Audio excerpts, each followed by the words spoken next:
ಚನ್ನಪ್ಪನಪುರ ಆನೆಗಳ ವಲಯ ಅಂತ ಹಾಕಿದ್ದಾರೆ ಸರ್. ಏಲಕ್ಕಿಗೆ ವಿಲ್ಟ್ ಬರಕ್ಕೆ ಏನು ರೀಸನ್ ಇರ್ಬೋದು ಸರ್? ಸರ್ ಬೇರ್ಲಿ ಬಾಳೆ ಒಳಗಡೆ ಉದ್ದು ಬಿತ್ತಿದ್ರು, ಉದ್ದೆಲ್ಲ ಚೆನ್ನಾಗೈತೆ. ಫೈನಲಿ ನಾನು ಹೇಳಿದಂಥ ಲೊಕೇಶನ್ನ ರೀಚ್ ಆಗಿದ್ದೀನಿ. ಇದು ಮಹಾರಾಜರ ದೇವಸ್ಥಾನ, ಮುಮ್ಮಡಿ ಕೃಷ್ಣಾಚಾರ್ಯದಲ್ಲಿ ಕೆಂಪಲಿಂಗಾದಿಮ ಸೇವಾರ್ಥ ಜೀರ್ಣೋದ್ಧಾರ. ಇದಕ್ಕಂತೂ ಪಕ್ಕ ಯಾವ್ದು ಕೇಳಿ, ಯಾಲಕ್ಕಿಗೆ ವಿಲ್ಟೇ ಬರಲ್ಲ. ಇದಕ್ಕೆ ಒಂದು ಉದಾಹರಣೆ ನಿಮಗೆ ತೋರಿಸ್ತೀನಿ, ಒಂದು ಕಟ್ಟನ್ನ.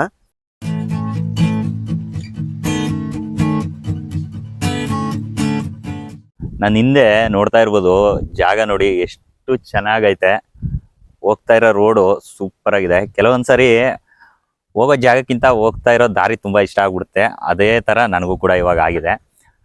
ನಮಸ್ಕಾರ ದೊಡ್ಡವ್ರಿಗೆ, ಎಲ್ಲರೂ ಹೇಗಿದ್ದೀರಾ? ಎಲ್ಲರೂ ಚೆನ್ನಾಗಿದ್ದೀರಾ ಅಂತ ತಿಳ್ಕೊಂಡು ಇವತ್ತಿನ ವಿಡಿಯೋನ ಶುರು ಮಾಡ್ತಾ ಇದ್ದೀನಿ. ಅಂದಾಗೆ ವಿಡಿಯೋ ಶುರು ಮಾಡೋಕ್ಕೂ ಮೊದಲು ಯಾರೆಲ್ಲ ಚಾನಲ್ಗೆ ಇನ್ನೂ ಸಬ್ಸ್ಕ್ರೈಬ್ ಮಾಡಿಲ್ಲ, ಸಬ್ಸ್ಕ್ರೈಬ್ ಮಾಡ್ಕೊಳ್ಳಿ, ಹಾಗೆ ಸಪೋರ್ಟ್ ಮಾಡಿ ಅಂತ ಕೇಳ್ಕೊಳ್ತಾ ಇದ್ದೀನಿ. ಅಂದಾಗೆ ಇವತ್ತು ನಾನು ನಿಮ್ಮ ಜೊತೆ ಎರಡೂ ವಿಷಯನ ಹಂಚ್ಕೊಳ್ತಾ ಇದ್ದೀನಿ. ಮೊದಲನೇದಾಗಿ ಒಂದು ಕೃಷಿ ಟಾಪಿಕ್ಕು ನಮ್ಮ ವಿಡಿಯೋದಲ್ಲಿ ಇರುತ್ತೆ, ಹಾಗೆ ಇನ್ನೊಂದು ಒಂದು ಪುರಾತನ ದೇವಸ್ಥಾನನ ನಿಮಗೆಲ್ಲ ತೋರಿಸುವಂಥ ಪ್ರಯತ್ನನ ನಾನು ಮಾಡ್ತಾ ಇದ್ದೀನಿ. ಇವಾಗ ಎಲ್ಲಿದ್ದೀನಿ ಅಂದರೆ, ಸುಮಾರು ಚಾಮರಾಜನಗರದಿಂದ 20 ಕಿಲೋಮೀಟರ್ ದೂರದಲ್ಲಿರುವಂಥ ಚನ್ನಪ್ಪನಪುರ ಅನ್ನೋ ಗ್ರಾಮಕ್ಕೆ ಹೋಗ್ತಾ ಇದ್ದೀನಿ. ಸುಮಾರು 1000 ವರ್ಷ ಹಳೆಯ ಪುರಾತನ ಕಾಲದ ಚೋಳರ ಕಾಲದ ದೇವಸ್ಥಾನದ ಬಗ್ಗೆ ನಿಮ್ಗೊಂದಷ್ಟು ಮಾಹಿತಿ ಕೊಡುವಂಥ ಪ್ರಯತ್ನನ ನಾನು ಈ ವಿಡಿಯೋದಲ್ಲಿ ಮಾಡ್ತಾ ಇದ್ದೀನಿ. ಮತ್ತು ಇನ್ಯಾಕೆ ತಡ, ಬನ್ನಿ ವಿಡಿಯೋನ ಶುರು ಮಾಡಿಬಿಡೋಣ. ಇದು ನಾವು ಹೋಗ್ತಾ ಇರುವಂಥ ದಾರಿ. ಅದ್ರ ರಸ್ತೆಯ ಅಕ್ಕಪಕ್ಕದಲ್ಲಿ ತಂಪಾಗಿ ಮರಗಳಿದ್ದಾವೆ ನೆರಳು ಕೊಡೋಕ್ಕೆ ಅಂತ, ಆದರೆ ರಸ್ತೆ ಮಾತ್ರ ಗುಂಡಿ ಬಿದ್ದೋಗಿದ್ದಾವೆ. ಚನ್ನಪ್ಪನಪುರ ಆನೆಗಳ ವಲಯ ಅಂತ ಹಾಕಿದ್ದಾರೆ. ಯಾಕೆ ಅಂತ ಗೊತ್ತಿಲ್ಲ, ಮೋಸ್ಟ್ಲಿ ಆನೆಗಳು ಇಲ್ಲಿ ಜಾಸ್ತಿ ಇರ್ಬೋದು. ಇಲ್ಲಿ ನೋಡ್ತಾ ಇರ್ಬೋದು, ಪಕ್ಕದಲ್ಲಿ ಒಂದು ಬೆಟ್ಟ ಕಾಣ್ತಾ ಇದೆ, ಮೇಲ್ಗಡೆ ದೇವಸ್ಥಾನ ಇದೆ. ಇದೇ ದೇವಸ್ಥಾನಕ್ಕೆ ನಾನು ನಿಮ್ಮನ್ನು ಕರ್ಕೊಂಡು ಹೋಗ್ತಾ ಇರೋದು. ಫೈನಲಿ ನಾನು ಹೇಳಿದಂಥ ಲೊಕೇಶನ್ನ ರೀಚ್ ಆಗಿದ್ದೀನಿ. ಚಾಮರಾಜನಗರದಿಂದ ಸುಮಾರು 20 ಕಿಲೋಮೀಟರ್ನಷ್ಟು ದೂರದಲ್ಲಿರುವ ಚೋಳರ ಕಾಲದ 1000 ವರ್ಷಗಳಷ್ಟು ಇತಿಹಾಸವಿರುವಂಥ ಶ್ರೀ ವೀರಭದ್ರೇಶ್ವರ ಸ್ವಾಮಿ ದೇವಸ್ಥಾನನ ನಾನಿವಾಗ ಬಂದು ತಲುಪಿದ್ದೀನಿ. ಮೊದಲು ನಿಮಗೆ ಹೊರಗಡೆ ವಾತಾವರಣ ಹೇಗಿದೆ ಅನ್ನೋದನ್ನ ತೋರಿಸ್ತೀನಿ.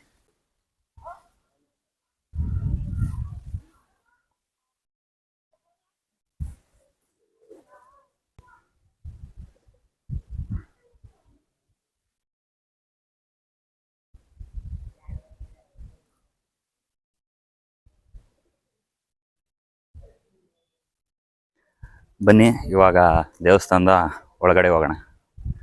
ಒಳಗಡೆ ಒಂದು ಕಾರ್ಯಕ್ರಮ ನಡೀತಾ ಇದೆ, ಏನು ಅಂತ ಕೇಳೋಣ. ಚಾಮರಾಜನಗರ ತಾಲೂಕು ಕರದಲ್ಲಿ ಹೋಬಳಿ ಚನ್ನಪ್ಪನಪುರದಲ್ಲಿರುವ ಮುಚವಾಡಿ ಶ್ರೀ ಗುಡ್ಡದ ಮಠದ ವೀರಭದ್ರ ಸ್ವಾಮಿ ದೇವಸ್ಥಾನ. ಇದು ಮಹಾರಾಜರ ದೇವಸ್ಥಾನ, ಮುಮ್ಮಡಿ ಕೃಷ್ಣಾಚಾರ್ಯದಲ್ಲಿ ಕೆಂಪಲಿಂಗಾದಿಮ ಸೇವಾರ್ಥ ಜೀರ್ಣೋದ್ಧಾರ, ಕ್ರಿಸ್ತ ಶಕ 1748. ಇವನು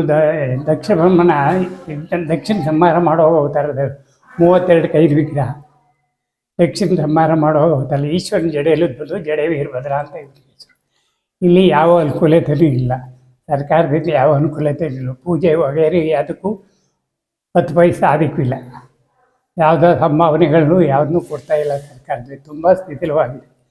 ಇದನ್ನು ಕಾಮಂದವರು ಇದನ್ನು ಮುಂದಾಲೋಚನೆ ಮಾಡಿ ಜೀರ್ಣೋದ್ಧಾರ ಮಾಡಬೇಕು ಅಂತ ಹೇಳ್ಕೊತೀವಿ. ಇಲ್ಲಿ ಗೌರಿ ಹಬ್ಬದ ಮೊದಲನೇ ಮಂಗಳವಾರ ಉತ್ಸವ ಆಗುತ್ತೆ, ರಥೋತ್ಸವ. ಬೆಳ್ಳಿ ಕವಚ ಇದೆ, 75 kg ಬೆಳ್ಳಿ. ಅದನ್ನು ರಥೋತ್ಸವಕ್ಕೆ ತಗೊಂಬರ್ತೀವಿ. DC ಕಸ್ಟಡಿಯಲ್ಲಿದೆ ಚಾಮರಾಜನಗರದಲ್ಲಿ, ಅದನ್ನು ತಗೊಂಬಂದು ರಥೋತ್ಸವ ಮಾಡ್ತೀವಿ. ಕಾರ್ತಿಕ ಮಾಸದಲ್ಲೇ ವಿಶೇಷ ಪೂಜೆ ಎಲ್ಲ ನಡೀತದೆ. ಪ್ರತಿ ಮಂಗಳವಾರ ವಿಶೇಷ ಪೂಜೆ. ಭಕ್ತಾದಿಗಳೆಲ್ಲ ಮಂಗಳವಾರಲೇ ಬರು. ವೀರಭದ್ರೇಶ್ವರ ಗುರುದ್ವಾರ ಮಂಗಳವಾರನೇ ಪೂಜೆ, ಜನ ಭಕ್ತಾದಿಗಳೆಲ್ಲ ಬರೋದು. ರಥೋತ್ಸವನೂ ಮಂಗಳವಾರ ಆಗುತ್ತೆ. ಗೌರಿ ಹಬ್ಬದ ಮೊದಲನೇ ಮಂಗಳವಾರ. ಯಾವ ಅನುಕೂಲತೆಯೂ ಇಲ್ಲ, ತುಂಬ ಸ್ಥಿತಿಲವಾಗಿದೆ, ಭಾಳ ತೊಂದರೆ. ಒಳಗಡೆ ಹೋಗಿದ್ದೆ. ಒಳಗಡೆ ಇದ್ದಂಥ ಗುರುಗಳು ದೇವಸ್ಥಾನದ ಬಗ್ಗೆ ತುಂಬ ಮಾಹಿತಿಗಳನ್ನ ಕೊಟ್ಟರು. ಹಾಗೆ ಇನ್ನೊಂದು ಬೇಜಾರಿನ ವಿಚಾರ ಏನಪ್ಪ ಅಂದರೆ, ಚಾಮರಾಜನಗರ ಜಿಲ್ಲಾಡಳಿತದವರು ಈ ದೇವಸ್ಥಾನಕ್ಕೆ ಯಾವುದೇ ರೀತಿಯ ಜೀರ್ಣೋದ್ಧಾರ ಕಾರ್ಯಕ್ರಮಗಳಾಗಲಿ ಅಥವಾ ಅಭಿವೃದ್ಧಿ ಕಾರ್ಯಕ್ರಮಗಳಿಗಾಗಲಿ ಯಾವುದೇ ರೀತಿ ಪ್ರೋತ್ಸಾಹನ ಕೊಡ್ತಾ ಇಲ್ಲ. ಹಾಗೆ ಇದು ಪ್ರಾಚೀನ ದೇವಸ್ಥಾನ ಆಗಿರೋದ್ರಿಂದ ಈ ದೇವಸ್ಥಾನನ ಸಂರಕ್ಷಣೆ ಮಾಡುವಂತದ್ದು ನಮ್ಮ ಜಿಲ್ಲಾಡಳಿತದ ಕರ್ತವ್ಯ ಆಗಿದೆ. ಆದ್ರೆ ಇದ್ರ ಬಗ್ಗೆ ಗಮನ ಕೊಡ್ತಿಲ್ಲ ಅನ್ನೋದು ತುಂಬಾ ಬೇಜಾರಿನ ವಿಚಾರ.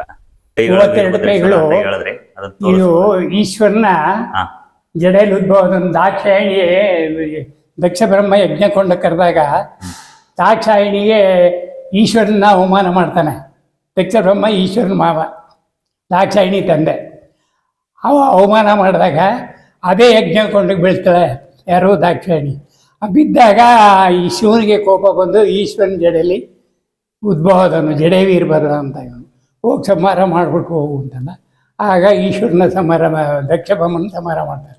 ಆವಾಗ ಅದೇ ದಾಕ್ಷಾಯಿಣಿ ನನ್ನ ತಂದೆ ಬದುಕಿಸಿದಾಗ ಮೇಕೆ ತಲೆ ಹಾಕಿ ಜೀವ ಕಳೆ ಕೊಟ್ಟರು. ದಕ್ಷ ಬ್ರಹ್ಮ ಶಿರಸ್ಸಲ್ಲಿದೆ. ಅದು ದಕ್ಷ ಬ್ರಹ್ಮ ಮೇಕೆ ತಲೆ ಹಾಕಿ. ಮೇಕೆ ತಲೆ ಹಾಕಿ ಇದು ಶಿರಸ್ಸು ನಡಲ್ಲಿ. ಹಾ ಶಿರಸ್ಸು ದಕ್ಷಿಣ ಶಿರಸ್ಸು. ಹಾ ಇಲ್ಲಿ ಕೆಳಗಡೆ ನೋಡ್ತಾ ಇರ್ಬೋದು ಹಾಂ ದಕ್ಷಿಣ ಶಿರಸ್ಸು ದಕ್ಷ ಬ್ರಹ್ಮ ದಕ್ಷ ಬ್ರಹ್ಮ ಶಿರಸ್ಸು. ಶಿರಸ್ಸು. ಹಾಗೆ ಶಿರಶ್ಛೇದನ ಮಾಡಿದ ನಂತರ ದಕ್ಷ ಬ್ರಹ್ಮನಿಗೆ ಮೇಕೆ ತಲೆ ಹಾಕಿ ಕೊಡಿ. ಪುನರ್ಜೀವನ ಕೊಡುವ ಸಂದರ್ಭದಲ್ಲಿ ಮೇಕೆ ತಲೆನ ಹಾಕಿದ್ದಾರೆ. ಗುರುಗಳೇ, ನಿಮ್ಮ ಹೆಸರು? ನನ್ನ ಹೆಸರು ಪುಷ್ಪಮಾರಾಧ್ಯ ಅಂತ, ಚೆನ್ನಪ್ಪನಪುರ. ಚೆನ್ನಪ್ಪನಪುರ.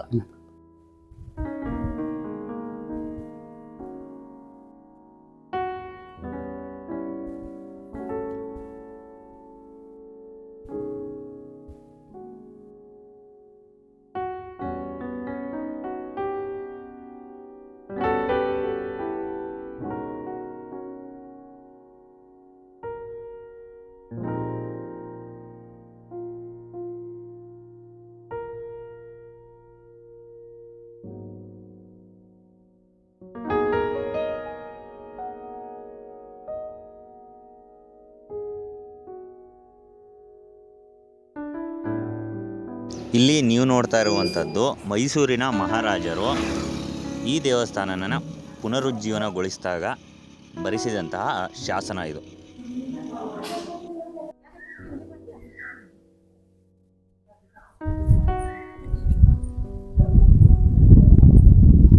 ಸರ್, ನಾವು ಶ್ಯಾಮ್ ಸುಂದರ್ ಅಂತೇಳಿ. ಯಾವ ಊರು ಸರ್? ನಾವು ಟಿ ನರಸೀಪುರ ಪಕ್ಕ ಗೆಜ್ಜಿನಹಳ್ಳಿ ಅಂತೇಳಿ. ನಾವು ಇಲ್ಲಿ ಭಕ್ತಾದಿಗಳು. ನಾವು ಬಂದಿಲ್ಲಿ ಪೂಜೆ ಮಾಡಿಸ್ಕೊಂಡು ಹೋಗ್ತಾ ಇದ್ದೀವಿ. ಅಂದರೆ ಇಲ್ಲಿ ಎಲ್ಲ ವ್ಯವಸ್ಥೆಗಳು ಯಾವುದು ಯಾರು ಈ ಜಿಲ್ಲಾಡಳಿತದವರೇ ಉನ್ನತ ಅಧಿಕಾರಿಗಳೇ ಆಗಲಿ ಇದ್ರ ಬಗ್ಗೆ ಗಮನ ಕೊಡ್ತಾ ಇಲ್ಲ. ಇದು ಪುರಾತನ ಚೋಳರ ಕಾಲದ ದೇವಸ್ಥಾನ ಅಂತ ಇದು. ಅಂದರೆ ನಮ್ಮ ತಾತ ಅವರೆಲ್ಲ ಬರ್ತಾಯಿದ್ರು, ನಾವು ಬರ್ತಾಯಿದ್ದೀವಿ. ಇವಾಗ ಈ ಕಡೆ ಅಧಿಕಾರಿಗಳು ಈ ಕಡೆ ಗಮನ ಹರಿಸ್ಬೇಕು. ಯಾಕಡೆ ಎಲ್ಲ ಕಡೆ ವ್ಯವಸ್ಥೆನೂ, ನಿಮ್ಮ ನೀರು ವ್ಯವಸ್ಥೆನೇ ಆಗಲಿ, ಹೊರಗಡೆ ಒಂದು ಪಾರ್ಕಿಂಗ್ ವ್ಯವಸ್ಥೆನೇ ಆಗಲಿ, ರಸ್ತೆ ವ್ಯವಸ್ಥೆನೇ ಆಗಲಿ ತುಂಬ ದುಸ್ಥಿತಿಯಲ್ಲಾಗಿದೆ. ಅದರಿಂದ ಇಲ್ಲಿಯ ಉನ್ನತ ಅಧಿಕಾರಿಗಳೇ ಆಗಲಿ, ಇಲ್ಲಿಯ ಗ್ರಾಮ ಪಂಚಾಯತಿನೇ ಆಗಲಿ, ಜಿಲ್ಲಾ ಪಂಚಾಯತಿನೇ ಆಗಲಿ, ತಾಲೂಕ್ ಪಂಚಾಯತಿನೇ ಆಗಲಿ, ಅವರು ಈ ಕಡೆ ಸ್ವಲ್ಪ ಗಮನ ಹರಿಸಿ ಈ ದೇವಸ್ಥಾನನ ಅಭಿವೃದ್ಧಿ ಮಾಡಬೇಕು ಅಂತ ನನ್ನ ಅಭಿನಯ ಪ್ರಾರ್ಥನೆ ಸರ್. ದೇವಸ್ಥಾನದ ಒಳಾಂಗಣದಲ್ಲಿ ಒಂದು ಮನೆ ಮಾಡಿದ್ದಾರೆ. ಇದು ಏನಕ್ಕೆ ಮಾಡಿದ್ದಾರೆ ಅಂದ್ರೆ ಬಂದಂತ ಭಕ್ತಾದಿಗಳು ವಿಶ್ರಾಂತಿ ಪಡೆಯಕ್ಕೆ. ಅಂದ್ರೆ ಇಲ್ಲೇನಾರ ಪರು ಏನಾರ ಮಾಡ್ತಿದ್ರೆ ಇಲ್ಲಿ ಪರು ಮಾಡ್ಬೋದು, ಅಥವಾ ಇಲ್ಲೇ ಒಂದಿನ ಸ್ಟೇ ಆಗ್ತೀವಿ ಅಂದ್ರೆ ಸ್ಟೇ ಆಗ್ಬೋದು. ಅದಕ್ಕೋಸ್ಕರ ಒಂದು ಮನೆ ಕೂಡ ಮಾಡಿದ್ದಾರೆ. ಸಿಂಪಲ್ ಆಗಿ ಎಲ್ಲ ಹಂಚಿನ ಮನೆ ಚೆನ್ನಾಗಿದೆ. ಆದ್ರೂ ಕೂಡ ಇದನ್ನೆಲ್ಲ ಸ್ವಲ್ಪ ದುರಸ್ತಿ ಬಂದ್ಬಿಟ್ಟಿದ್ದಾವೆ. ಇವು ಕೂಡ ಗೋಡೆಗಳೆಲ್ಲ ನೋಡಿ ಯಾವ ತರ ಆಗೈತೆ ಅಂತ. ಸದ್ಯಕ್ಕೆ ಇಲ್ಲಿ ಬಂದು ಸ್ಟೇ ಆಗಂತ ಸೀನು ಕಡಿಮೆನೆ. ಬಾಗಿಲೆಲ್ಲ ಮುರಿದೋಗಿದೆ. ಇದೇ ನಮ್ಮ ಜಿಲ್ಲೆಯ ಕತೆ. ಇನ್ನು ಆಚೆ ಬಂತು ಅಂದ್ರೆ ದೇವಸ್ಥಾನದ ಹಿಂದ್ಗಡೆ ಕೂಡ ಒಂದು ಡೋರ್ ಇದೆ. ಅಲ್ಲೂ ಕರ್ಕೊಂಡು ಹೋಗ್ತೀನಿ, ಇವಾಗ ತೋರಿಸ್ತೀನಿ ಬನ್ನಿ. ಇಲ್ಲಿಂದ ಕೆಳಗಡೆ ಇರುವಂತ ಊರೆಲ್ಲ ಕಾಣುತ್ತೆ. ಅಂದ್ರೆ ಚೆನ್ನಪ್ಪನಪುರ ಆ ಊರು ಇಲ್ಲಿ ಕಾಣುತ್ತೆ ದೇವಸ್ಥಾನದಲ್ಲಿ. ದೇವಸ್ಥಾನದ ಹೊರಗಡೆ ನಿಂತು ಬೆಟ್ಟದ ಮೇಲೆ ನಿಂತು ನೋಡಿದ್ರೆ ಪೂರ್ತಿ ಊರು ಕಾಣುತ್ತೆ. ಇವಾಗ ತೋರಿಸ್ತೀನಿ ನೋಡಿ.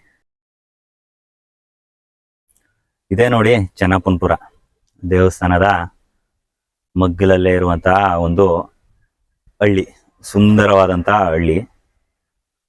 ಈ ಹಳ್ಳಿಯ ಮೂಲ ಕಸುಬು ವ್ಯವಸಾಯ. ಹೆಚ್ಚಾಗಿ ಎಲ್ಲಾ ಕಡೆ ನೋಡಿದ್ರು ತೆಂಗಿನ ತೋಟಗಳು ಕಾಣ್ತಾ ಇದ್ದಾವೆ.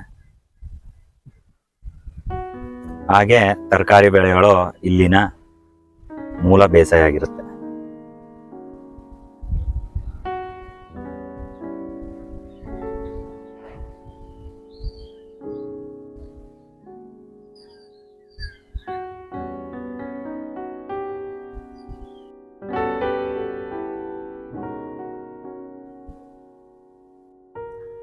ದೇವಸ್ಥಾನದ ಒಳಗಡೆ ಕುಡಿಯೋ ನೀರಿನ ವ್ಯವಸ್ಥೆ ಕೂಡ ಇದೆ. ಆದಷ್ಟು ಹೆಚ್ಚಿನ ಭಕ್ತಾದಿಗಳು ಮತ್ತೆ ಪ್ರವಾಸಿಗರು ಬರಬೇಕು ಅನ್ನೋದು ನಮ್ಮ ಉದ್ದೇಶ ಆಗಿರುತ್ತೆ. ಅದಕ್ಕೋಸ್ಕರನೇ ನಾನು ಕೂಡ ಈ ಥರದ ವಿಡಿಯೋಗಳನ್ನ ಹೆಚ್ಚಾಗಿ ಮಾಡೋಕ್ಕೆ ಪ್ರಯತ್ನ ಮಾಡ್ತೀನಿ ಮುಂದಿನ ದಿನಗಳಲ್ಲಿ.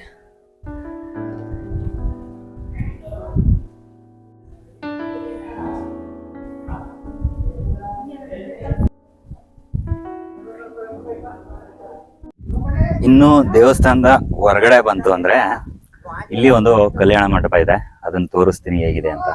ಇದೇ ನೋಡಿ ವೀರಭದ್ರೇಶ್ವರ ದೇವಸ್ಥಾನದಲ್ಲಿರುವಂತ ಕಲ್ಯಾಣ ಮಂಟಪ. ಇವಾಗ ಯಾವುದೇ ರೀತಿ ಮದುವೆ ಆಗ್ಲಿ ಬೇರೆ ಬೇರೆ ಕಾರ್ಯಕ್ರಮ ಆಗಲಿ ನಡೀತಾ ಇಲ್ಲ. ಇದ್ರೊಳಗಡೆ ಏನಾದ್ರು ಕಾರ್ಯಕ್ರಮ ಮಾಡ್ಬೇಕು ಅಂದ್ರೆ ದೇವಸ್ಥಾನದ ಒಳಗಡೆನೆ ಮಾಡ್ಕೋತಾರೆ. ಆಲ್ರೆಡಿ ಇವಾಗ ಕೂಡ ಒಂದು ಕಾರ್ಯಕ್ರಮ ನಡೀತಾ ಇತ್ತು, ಒಂದು ತೊಟ್ಟಿಲು ಶಾಸ್ತ್ರ ಎಲ್ಲ ಮುಗಿದಿತ್ತು. ಇವಾಗ ನೋಡಿ ಕಲ್ಯಾಣ ಮಂಟಪದ ಒಳಗಡೆ ಹೋಗ್ತೀನಿ. ಆಗಿನ ಕಾಲದಲ್ಲಿ ಕಲ್ಯಾಣ ಮಂಟಪ ಹೇಗಿತ್ತು ಅನ್ನೋದನ್ನ ತೋರಿಸ್ತೀನಿ. ಆದ್ರೆ ಬೇಜಾರಿನ ವಿಚಾರ ಏನಪ್ಪಾ ಅಂದ್ರೆ ಈ ತರ ಗೋಡೆಗಳನ್ನೆಲ್ಲ ಹಾಳು ಮಾಡ್ಬಿಟ್ಟಿದ್ದಾರೆ. ಆಲ್ರೆಡಿ ಆಗೋಗಿದೆ ಅದು. ಅದನ್ನ ಸ್ವಲ್ಪ ಸೆಕ್ಯೂರ್ ಮಾಡಕ್ ಪ್ರಯತ್ನ ಪಡ್ಬೇಕು. ಆದ್ರೆ ನಮ್ ಜನ ಇರೋದನ್ನು ಹಾಳು ಮಾಡ್ತಾ ಇದ್ದಾರೆ. ಕಲ್ಯಾಣ ಮಂಟಪ ಹೇಗಿತ್ತು, ಒಳಗಡೆ ಎಂಟ್ರಿ ಆಗಿದ್ದೀನಿ. ಈ ತರ 4 ಕಂಬಗಳ ತೊಟ್ಟಿ ಮನೆ ಇದು. ಇಲ್ಲ 4 + 2 6. ಆದ್ರೆ ಇಲ್ಲಿ ನೋಡಿ ಗಿಡ ಗೆಡ್ಡೆ ಎಲ್ಲ ಬೆಳೆದ್ಬಿಟ್ಟಿದೆ. ಇಲ್ಲೂ ಕೂಡ ಒಂದು ಕೋಣೆ ಇದೆ. ಶಿಥಿಲ ವ್ಯವಸ್ಥೆಗೆ ತಲುಪಿಬಿಟ್ಟಿದೆ ಎಲ್ಲರೂ. ಅದ್ಭುತವಾದಂತಹ ಜಾಗ ಇದು. ಸರ್ಕಾರದಿಂದ ಯಾವುದೇ ಕ್ರಮಗಳು ಸೆಕ್ಯೂರ್ ಮಾಡುವಂತ ಯಾವುದೇ ರೀತಿ ಕಾರ್ಯಕ್ರಮಗಳು ನಡೀತಾ ಇಲ್ಲ. ಎಷ್ಟು ಅದ್ಭುತವಾಗಿದೆ. 6 ಕಂಬಗಳ ತೊಟ್ಟಿ ಮನೆ, ಕಲ್ಯಾಣ ಮಂಟಪ ಇದು. ಬೆಳಗ್ಗೆ ಅಷ್ಟೇ ಪಂಚರ್ ಆಗಿದೆ ಅಂತ ಚೆಕ್ ಮಾಡಿಸಿದ್ದೀನಿ ಬೈಕ್ನ. ಪಂಚರ್ ಇಲ್ಲ, ಸ್ವಲ್ಪ ನಕ್ ಲೂಸ್ ಆಗಿತ್ತು ಅಂತ ಹೇಳಿದ್ರು. ಆದರೆ ಬರ್ತಾ ನೋಡ್ತೀನಿ ಏರೆಲ್ಲ ಎಳ್ದೋಗೈತೆ. ಏನು ಮಾಡೋಕ್ಕಲ್ಲ, ನಮ್ಮ ನಸೀಬ್ ಸರಿ ಇಲ್ಲ. ನಿನ್ನೆ ಅಷ್ಟೇ ಒಂದು ವಿಡಿಯೋ ಹಾಕಿದ್ದೆ, ಏಲಕ್ಕಿ ಬಾಳೆಯಲ್ಲಿ ಸಿಕ್ಕಾಪಟ್ಟೆ ವಿಲ್ಟ್ ಬರ್ತೈತೆ ಅಂತ ಒಂದಷ್ಟು ಕಂಪ್ಲೇಂಟ್ ಬಂದಿತ್ತು. ಅದಕ್ಕೋಸ್ಕರ ನಾನು ಏಲಕ್ಕಿ ಬಾಳೆ ಹಾಕಿರುವಂಥ ರೈತರನ್ನ ಹುಡುಕ್ತಾ ಇದ್ದೆ. ಇಲ್ಲೇ ಬಂದಿದ್ದೆ, ಅಲ್ಲಿ ಒಬ್ಬರು ರೈತರು ಏಲಕ್ಕಿ ಬಾಳೆ ಹಾಕಿದ್ದಾರೆ. ಇವಾಗಷ್ಟೇ ಒಂದು 2ರಿಂದ 3 ತಿಂಗಳಾಗಿರುವಂಥ ಏಲಕ್ಕಿ ಬಾಳೆ. ಇದಕ್ಕೆ ಇವರು ನೆಕ್ಸ್ಟು ಏನೆಲ್ಲ ಸೂಕ್ತ ಕ್ರಮಗಳನ್ನ ಕೈಗೊಳ್ತಾರೆ ವಿಲ್ಟ್ ಬರದೇ ಇರೋ ಥರ ಅನ್ನೋದ್ರ ಬಗ್ಗೆ ಒಂದಷ್ಟು ಮಾಹಿತಿ ಕೇಳ್ತೀನಿ. ಅವರು ಬನ್ನಿ ಹೇಳ್ತೀವಿ, ಮಾಹಿತಿ ಕೊಡ್ತೀವಿ ಅಂತ ಹೇಳಿದ್ರು. ಅದಕ್ಕೋಸ್ಕರ ಇಲ್ಲಿ ಜಮೀನಿಗೆ ಬಂದಿದ್ದೀನಿ. ಬನ್ನಿ ಜಮೀನು ತೋರಿಸ್ತೀನಿ. ಬಾಳೆ ಒಳಗಡೆ ಉದ್ದು ಬಿತ್ತಿದ್ರು. ಉದ್ದೆಲ್ಲ ಚೆನ್ನಾಗೈತೆ. ಮಿಷಿನ್ ಬರಬೇಕಂತೆ. ಮಿಷಿನ್ ಬಂದಮೇಲೆ ಉದ್ದು ಬಿಡಿಸ್ತಾರೆ.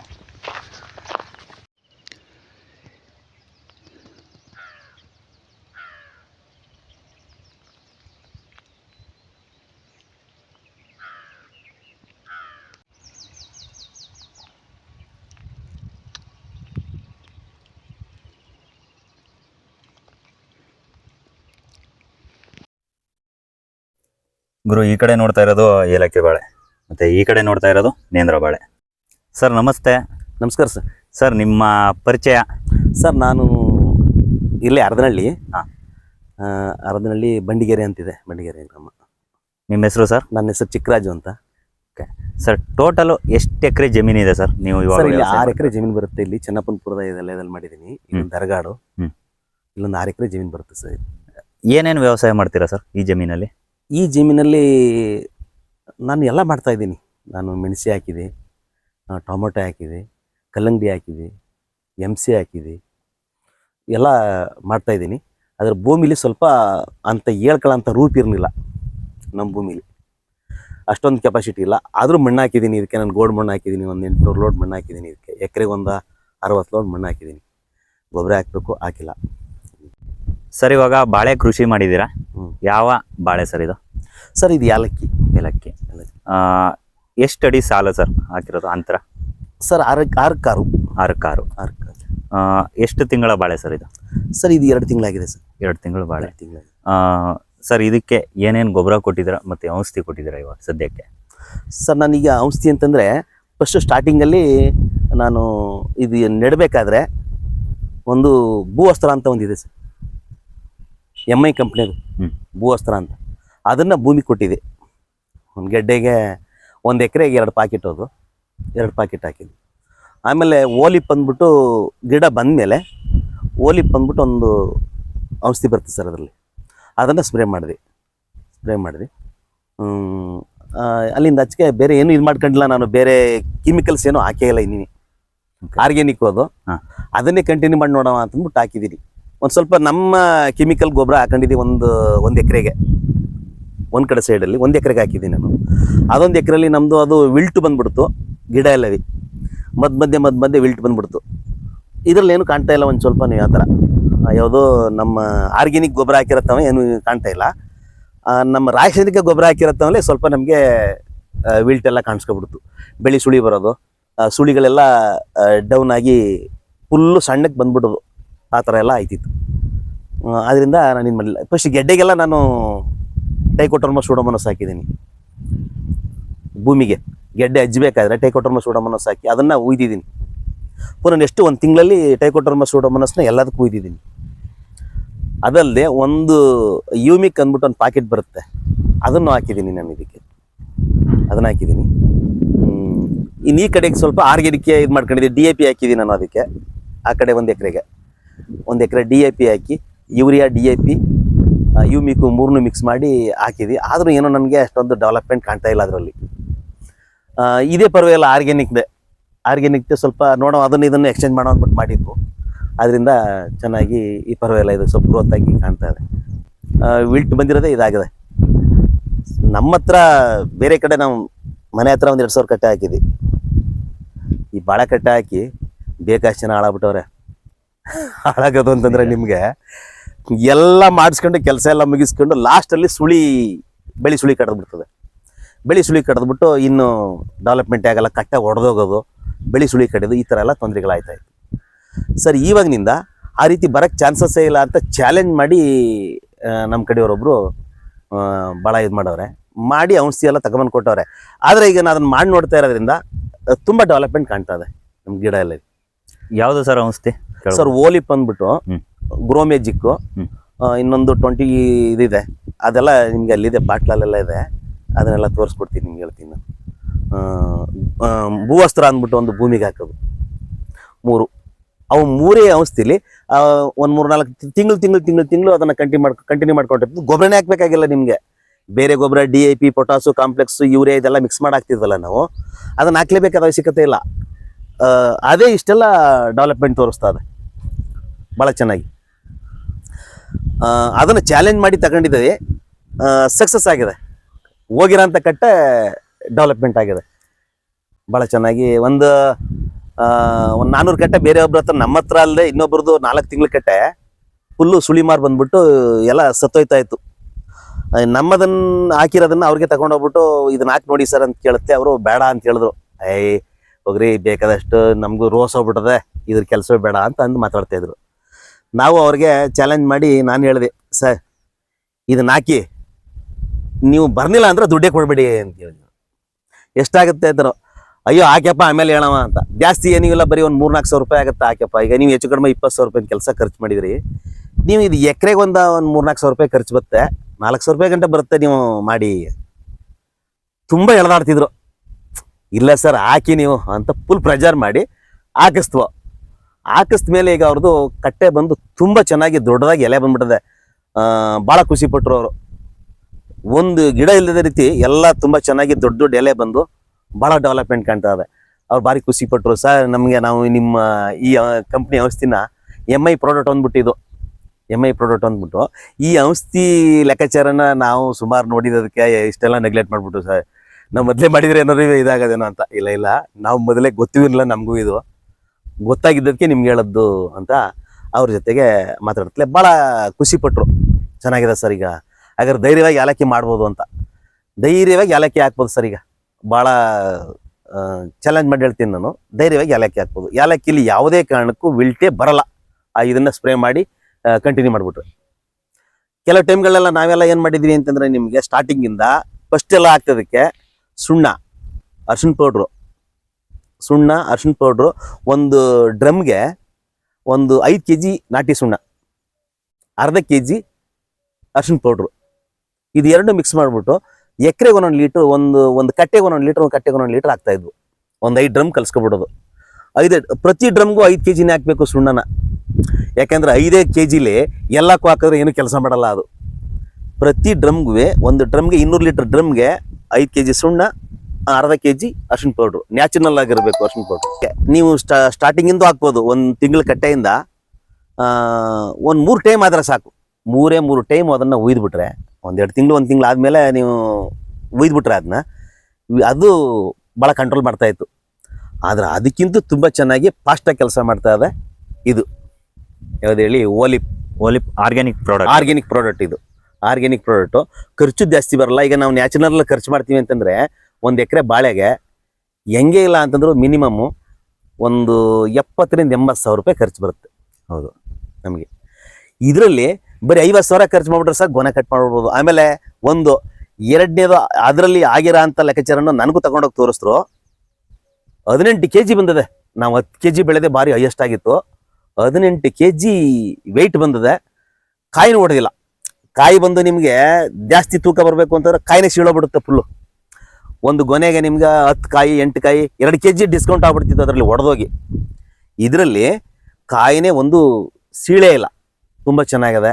ಭಾಳ ನೀಳಾಗಿ ಉದ್ದವಾಗಿ ಕಾಯಿ ಸೇನಿಂಗ್ ಆಗಿ ಎಲ್ಲ ಚೆನ್ನಾಗಿ ಇದಾಗಿದೆ ಸರ್ ಇದರಲ್ಲಿ. ಇದಕ್ಕಂತೂ ಪಕ್ಕ ಯಾವ್ದು ಕೇಳಿ, ಏಲಕ್ಕಿಗೆ ವಿಲ್ಟೇ ಬರಲ್ಲ.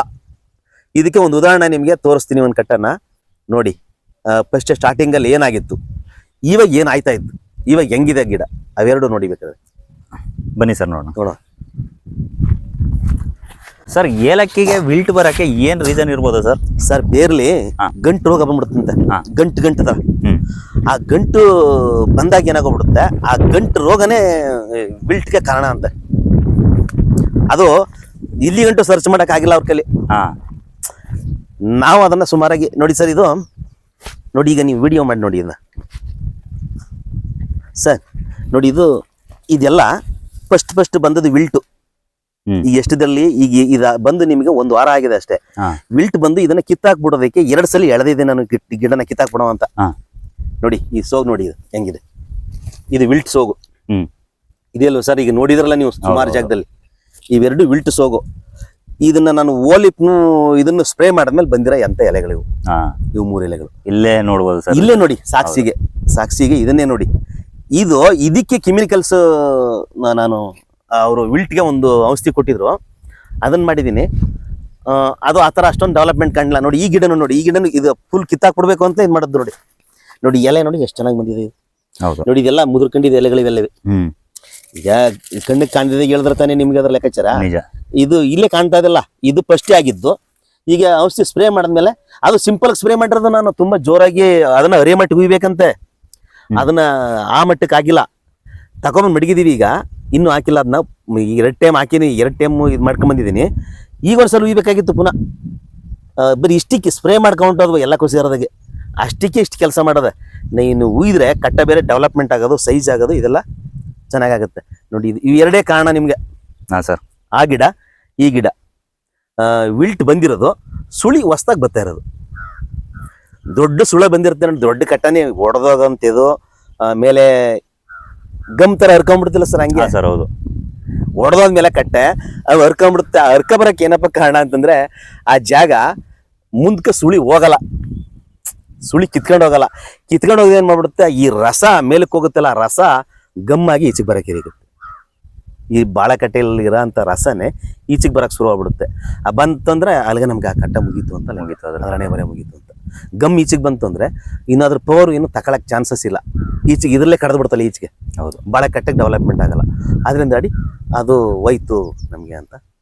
ಅಲ್ಲಿಗೆ ನಮಗೆ ಎಲ್ಲ ಕೆಲಸನೂ ಮುಗಿಸ್ಕೊಂಡು, ಸರ್ ಒಂದು ಕಟ್ಟೆಗೆ ನೀವು ಮಿನಿಮಮ್ ಹೆಂಗೆ ಇಲ್ಲ ಅಂತಂದ್ರೆ 60 ರಿಂದ 70 ರೂಪಾಯಿ ಖರ್ಚು ಮಾಡಿಸ್ಕೊಂಡು ನಮ್ಮ ಮನೆ ಬರ ಮುಗಿಸಿ ರೈತರುಗಳನ್ನೆಲ್ಲ ಹಾಳು ಮಾಡಿಬಿಡ್ತಾಯಿತ್ತು. ಸದ್ಯ ಏನೋ ಈಗ ಹೊಸ್ದಾಗಿದೊಂದು ಔಷಧಿ ಬಂದು ಡೆವಲಪ್ಮೆಂಟ್ ಕಾಣಿಸ್ತಾ ಆಗಿದೆ. ನಾನು ನೋಡ್ಕೊಂಬಂದಿನಿ ಹೊರಗಡೆ ಎಲ್ಲ. ಬೇಕಾದ್ರೆ ನಾನು ನಂಬಿದೆ ಇದನ್ನು, ಈ ಪ್ರಾಡಕ್ಟ್ನ ನಂಬಿದೆ. ಹೊಸ್ದಾಗಿ ಬಂದಿರೋದು ಆರ್ಗ್ಯಾನಿಕ್ ಇಷ್ಟು ಜಲ್ದಿ ಕೆಲಸ ಮಾಡಲ್ಲ, ಕೆಮಿಕಲ್ಸೇ ಮಾಡಲ್ಲ. ಆರ್ಗ್ಯಾನಿಕ್ ಹೆಂಗೆ ಮಾಡುತ್ತೆ ಅಂತ ನನ್ನ ಚಾಲೆಂಜು. ಇಲ್ಲ ನೀವು ಬಂದು ನೋಡಿ ಅಂತಂದ್ಬಿಟ್ಟು ಹೊರಗಡೆ ಎಲ್ಲ ಕರ್ಕೊಂಡೋಗಿದ್ರು. ಹೊರಗಡೆ ಎಲ್ಲ ಕರ್ಕೊಂಡೋಗಿ ನೋಡಿ, ಆ ಕಟ್ಟ ಸಣ್ಣ ಕಟ್ಟೆಯಿಂದ ಡೆವಲಪ್ಮೆಂಟ್ ಮಾಡಿರೋದನ್ನೆಲ್ಲ ಫುಲ್ ನೋಡಿದ್ಮೇಲೆ ಆಗ ನನಗೂ ಅದ್ರ ಮೇಲೆ ಸ್ವಲ್ಪ ಆಸಕ್ತಿ ಹುಟ್ಟು ಆಮೇಲೆ ತಗೊಂಬಂದು ನಾನು ಇದನ್ನು ಯೂಸ್ ಮಾಡಿದ್ಮೇಲೆ ಈಗ ನಮ್ಮದುವೇ ಚೆನ್ನಾಗಿದೆ. ಬೇರೆ ಕಡೆ ಒಂದಷ್ಟು ರೈತರುಗಳಿಗೂ ಹೇಳಿ ಅವ್ರದ್ದು ಚೆನ್ನಾಗಿದೆ ಗಿಡ ಎಲ್ಲವೇ, ಧೈರ್ಯವಾಗಿ ಏಲಕ್ಕಿನ ಮಾಡ್ಬೋದು ಆರ್ಗ್ಯಾನಿಕಲ್ಲಿ. ಸರ್ ವಿಲ್ಟ್ ಒಂದ್ ಗಿಡದಿಂದ ಮತ್ತೊಂದ್ ಗಿಡಕ್ಕೆ ಸ್ಪ್ರೆಡ್ ಆಗುತ್ತೆ. ಸ್ಪ್ರೆಡ್ ಆಗುತ್ತೆ. ಒಂದೇ ಒಂದು ಗಿಡ, ಈಗ ನೋಡಿ ಈ ಗಿಡ ಬಂತಲ್ವಾ, ಈ ಗಿಡದಿಂದ ಈ ಗಿಡಕ್ಕೆ ಬರುತ್ತೆ. ಈ ತರ ಗಿಡಗಳಿಗೆ ಸ್ವಲ್ಪ ಜನ ಬಿಟ್ಟು ಹೋಯ್ತಾ ಇರುತ್ತೆ ಸರ್. ಅದು ಗಿಡಕ್ಕೆ ನಿಮ್ಗೆ ಹೆಂಗಾಗೋಯ್ತು ಅಂತಂದ್ರೆ, ಒಂದು 1000 ಕಟ್ಟೆ ಹಾಕಿದ್ರೆ ನಾವು ಒಂದು 500-600 ಕಟ್ಟೆ, ಒಂದು 200-300 ಕಟ್ಟೆ ನಿಂತ್ಕೋಬೇಕಾದ್ರೆ ಕಷ್ಟ ಆಗ್ಬಿಡುತ್ತೆ. ಆ ಕಟ್ಟೆ ನಿಂತ್ಕೊಂಡದ್ದು ಈ ಕಟ್ಟೆ ಹೋಗಿರೋದು ಎರಡನ್ನೂ ಕ್ಯಾಲ್ಕುಲೇಷನ್ ಮಾಡಿ ನೋಡ್ಬಿಟ್ರೆ ರೈತನಿಗೆ ಇನ್ನು ಈ ವ್ಯವಸಾಯದ ಲೆಕ್ಕಾಚಾರ ನಮಗೆ ಬೇಡ. ಅದೆಲ್ಲ ಮೈಸೂರಲ್ಲೇ ಏನೋ ಗಾರ ಕೆಲಸ ಅಂತಿರಲ್ಲ, ಹತ್ತಗೆ ಉಂಟಾಗೋದು ವಾಸಿ ಅನಿಸ್ಬಿಡುತ್ತೆ. ಸರ್ ಮಧ್ಯ ಉದ್ದು ಕೂಡ ಬಿತ್ತನೆ ಮಾಡಿದ್ರಿ ಸರ್. ಈ ಉದ್ದು ಬಿತ್ತನೆ ಮಾಡಿರೋದು ಉದ್ದೇಶ ಏನಪ್ಪಾ ಅಂತಂದ್ರೆ, ಈ ಬಾಳೆಕಟ್ಟೆ ಒಳಗೆ ಉದ್ದು ಹಾಕಿದ್ದು ಏನಪ್ಪಾ ಅಂತಂದ್ರೆ, ಇದು ಈ ಒಳಗಡೆ ಗಂಟು ರೋಗ ಬರುತ್ತೆ ಅಂತ ಹೇಳಿದ್ರಲ್ಲ, ಗಂಟು ಬರುತ್ತೆ ಈ ವಿಲ್ಟ್ಗೆ. ಈ ಗಂಟನ್ನ ಆಮೇಲೆ ಪೊಟ್ಯಾಷ್ ಅಂಶ ಜಾಸ್ತಿ ಇದೆ ಇದರಲ್ಲಿ, ಯಾವ್ದ್ರಲ್ಲಿ ಉದ್ದಲ್ಲಿ, ಉದ್ದು ಬೇರಲ್ಲಿ ಪೊಟ್ಯಾಷ್ ಅಂಶ ಇದೆ. ಅದರಿಂದ ಇವೆರಡು ಸೇರಿ ಬಾಳೆಕಟ್ಟೆಗೆ ಅನುಕೂಲ ಆಗುತ್ತೆ ಅಂತ ಅಂದ್ಬಿಟ್ಟು ನಾನು ಮಲ್ಚಿಂಗ್ ಮಾಡೋದಕ್ಕೆ ಮಲ್ಚಿಂಗೋಸ್ಕರ ಹಾಕ್ತಿದ್ನ ನಾನು. ಆ ಮಲ್ಚಿಂಗ್ ಮಾಡೋದಕ್ಕೆ ಸ್ವಲ್ಪ ಹೊರಗಡೆ ಹೊಂಟೋಗ್ಬಿಟ್ಟಿದ್ದು, ಟೈಮ್ ಆಯ್ತು. ಆಮೇಲೆ ಕೆಲವು ಜನ ಬಂದ್ಬಿಟ್ಟು ಉದ್ದು ಭತ್ತ ಸಿಕ್ಲಿ, ಸುಮ್ನೆ ಅದಕ್ಕೆ ಅದನ್ನ ಮಾಡ್ತೀರಿ ಸಾಕು, ನಿಮ್ಗೇನ ಇದೇ ಮಾಡ್ಬಿಡಿ ಅಂತಂದ್ರು. ಬಿಟ್ಟು ಉದ್ದಿಗೆ ಈಗ ಅದರದು ಒಂದಷ್ಟು ಚೆನ್ನಾಗದೆ. ನಿಮ್ಗೆ ಒಂದ್ ಎಕರೆಗೆ 2 ಕ್ವಿಂಟಲ್ ಸಿಕ್ಬೋದು. 2 ಕ್ವಿಂಟಲ್. ಈಗ ನಮ್ದೇನ್ ಜಾಸ್ತಿ ಖರ್ಚು ಮಾಡಿಲ್ಲ, ಅದಕ್ಕೆ ಏನೋ 300 ರೂಪಾಯಿ ಖರ್ಚಾಗಿತ್ತು. 4 ಎಕರೆ ಜಮೀನಿಗೆ 3-3.5 ಸಾವಿರ ಖರ್ಚಾಗಿತ್ತು. ಎಲ್ಲರಿಂದ ಒಂದು 1500 ರೂಪಾಯಿ ಖರ್ಚು ಬರುತ್ತೆ. ಟೋಟಲ್ ಅಮೌಂಟ್ ಇದನ್ನ ಈಚೆಗೆ ಕಾಳು ಮಾಡೋವರೆಗೆ ಒಂದು 4 ಕ್ವಿಂಟಲ್ ಉದ್ದಾಗುತ್ತೆ. 4 ಕ್ವಿಂಟಲ್ ಆಗುತ್ತೆ. ಇವತ್ತು 10,000 ರೂಪಾಯಿ 40,000 ರೂಪಾಯಿ ಆಗುತ್ತೆ. ಸಾಕು ಅಷ್ಟಿದ್ರೆ ಬದುಕವು ಬೇಕಾದ್ರೆ. ನಿಜ. ಈ ತಿನ್ನೋದಕ್ಕೆ ಅಂತ ಇದು ಹಾಕೊಂಡಿದೀವಿ, ತೊಗರಿ ಹಾಕಿದೀರಾ? ತೊಗರಿಲಿ ಈಗ ನಮ್ಗೆ ಒಂದಷ್ಟು 20-25 ಕೆಜಿ, ಒಂದು 10 ಗಿಡಗೆ 25 ಕೆಜಿ ಅಷ್ಟು ಮನೆ ಬಳಕೆಗೆ ತೊಗರಿ ತರ ಅಂತ ಇದಿಲ್ಲ. ಆಗಿದೆ ಸರ್. ಕಬ್ಬು ಹಾಕಿದಿರಾ? ಇಲ್ಲ, ಅದು ಸುಮ್ನೆ. ಈಗ ಯಾರು ಬಂದ್ರೆ ಕೂತ್ಕೊಂಡ್ರೆ ಮಾಡಿದ್ರೆ ಕೇಳ್ತಾರಲ್ಲ, ಈಗ ಏನ್ ತಂದು ಕೊಡಕ್ಕಾಗತ್ತೆ, ನಾವು ಎಲ್ಲರ ತಂದು ಕೊಡಕ್ಕಾಗತ್ತೆ, ಬಂದ್ರೆ ಕೊಡಕ್ಕಾಗಲ್ಲ ಅಂದ್ಬಿಟ್ಟು ಸರ್ ಕಬ್ಬು ಮುರ್ಕೊಂತೀನಿ ಅನ್ನೋದು ಅಷ್ಟೇ. ಅದು ಮೊದ್ಲೆಲ್ಲ ಚೆನ್ನಾಗಿ ತಿಂತಿದ್ರು, ಈಗ ಅದು ತಿನ್ನಲ್ಲ. ಹಲ್ಲುಗಳು ಗಟ್ಟಿ ಇಲ್ವಲ್ಲ ಸರ್, ಈಗ ಹಲ್ಲು ಬಿಗಿ ಇಲ್ಲ, ಅವ್ರಿಗೆ ತಿನ್ನಕ್ಕೆ ಆಗಲ್ಲ. ಹೌದು. ಕಬ್ನ ನಿಮ್ಗೆ ಅಗದ್ ಬಿಟ್ರೆ ಈ ದವಡನೆ ನಿಂತೋಗ್ಬಿಡ್ತಾವ ಅವ್ರಿಗೆ. 4-5 ಸರಿ ಫ್ರೆಶಿಂಗ್ ಮಾಡಿದ್ರೆ. ಮೊದಲು ಇದನ್ನೇ ಒಟ್ಟ ಜೀವನಕ್ಕೆ ತಿಂತಿದ್ರು. ಹೌದು. ಇವಾಗ ಒಟ್ಟ ಜೀವನಕ್ಕೆ ಏನ್ ಬಂತು ನಿಮ್ಗೆ, ಅದನ್ನ ತಿನ್ನಕ್ಕೆ ಆಗಲ್ಲ ಅವ್ರ ಕೈಲಿ. ನಿಜ ಸರ್. ಅಷ್ಟೊಂದು ಪ್ರಾಬ್ಲಮ್ಸ್ ಇದೆ ಅದರಲ್ಲಿ. ತೆಂಗು ವರ್ಷತ್ತೆಲ್ಲ ಹಾಕಿದಿರಾ ಸರ್? ಸರ್ ಇಲ್ಲ, ಫುಲ್ ಎಲ್ಲಕ್ಕೂ ಸೊಸನೆ ಕಟ್ಟಬೇಕು ಅಂತ ಪ್ಲಾನ್ ಮಾಡ್ಬಿಟ್ಟಿದ್ದೀನಿ. ಇವತ್ತು ಕೂಲಿ ಜಾಸ್ತಿ ಆಗ್ತದಲ್ಲ, ಕೂಲಿ ಜಾಸ್ತಿ ಆಯ್ತದ, ಕೆಲಸ ಕಾರ್ಯಗಳು ಡೌನ್ ಆಯ್ತು, ಇನ್ನು ವರ್ಕೌಟ್ ಆಗಲ್ಲ. ಅದಕ್ಕೆ ತಿಂಗ್ ಸೊಸಿ ಮಾಡ್ಬಿಡೋ ಎಲ್ಲದಕ್ಕೂ ಅಂದ್ಬಿಟ್ಟು ಮಾಡ್ತಿದ್ದೀನಿ ಸರ್. ಹೇಗಿತ್ತು ಇವತ್ತಿನ ನಮ್ಮ ಈ ವಿಡಿಯೋ? ಎಲ್ರಿಗೂ ಇಷ್ಟ ಆಯಿತು ಅಂತ ತಿಳ್ಕೊಳ್ತೀನಿ. ಹಾಗೆ ಚಾನಲ್ಗೆ ಯಾರೆಲ್ಲ ಇನ್ನೂ ಸಬ್ಸ್ಕ್ರೈಬ್ ಮಾಡಿಲ್ಲ, ಸಬ್ಸ್ಕ್ರೈಬ್ ಮಾಡಿ, ಸಪೋರ್ಟ್ ಮಾಡಿ ಅಂತ ಕೇಳ್ಕೊಳ್ತಾ ಇವತ್ತಿನ ವಿಡಿಯೋನ ಇಲ್ಲಿಗೆ ಮುಗಿಸ್ತಾ ಇದ್ದೀನಿ. Thank you.